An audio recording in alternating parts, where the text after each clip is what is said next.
अस्सलाम वालेकुम दोस्तों, welcome back to my channel guys. आज हम लोग बनाने लगे हैं आलू मटर गाजर बहुत ही आसान तरीके से। तो इसके लिए सबसे पहले आप लोगों को चाहिए हाफ कप ऑयल और इसके बाद आपने ऑयल को गर्म होने तक वेट करना है। जैसे ऑयल गर्म हो जाए इसके बाद आप लोगों ने 2 मीडियम साइज के प्याज बीच में डाल देने हैं और आप लोगों ने प्याज को पकाते रहना जब तक वो लाइट ब्राउन कलर के ना हो जाए। तो यहाँ पे जब आपका प्याज गोल्डन कलर का होना शुरू हो जाए तो आपने 1 टेबलस्पून लहसुन अदरक का मिक्स लेना है और इसको आप लोगों ने प्याज में डाल के अच्छी तरह से मिक्स कर देना।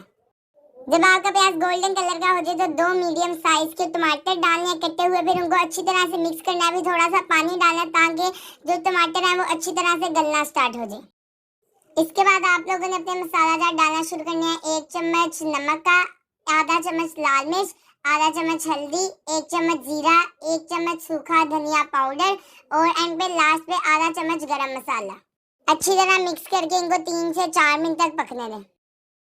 जब आपका मसाला यहाँ पे अच्छी तरह से तैयार हो जाए तो आप लोगों ने अपनी सब्जियां डालना शुरू करनी है। सबसे पहले यहाँ पे हम लोगों ने डाल दी है मटर और मटर को मिक्स करने के बाद यहाँ पे अब हम लोग डालेंगे अपनी गाजरें।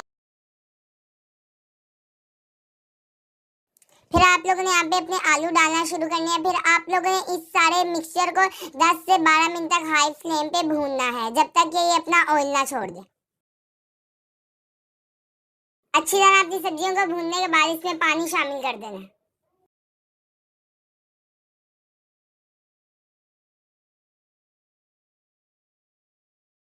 पानी डालने के बाद आप लोगों ने इसे 15 से 20 मिनट तक मीडियम फ्लेम पर रख देना है पकने के लिए। यहाँ पे माशाल्लाह से हमारी हांडी बिल्कुल तैयार हो गया। कितना खूबसूरत कलर यहाँ पे निकल के नजर आ गया है। तो उम्मीद है आपको ये वाली वीडियो पसंद आई होगी। अगर आप लोग कुकिंग की वीडियोस देखना चाहते हैं तो इस चैनल को सब्सक्राइब कर दें और कमेंट करके बताएं कि आपको आज की वीडियो और आज की ये रेसिपी कैसी लगी।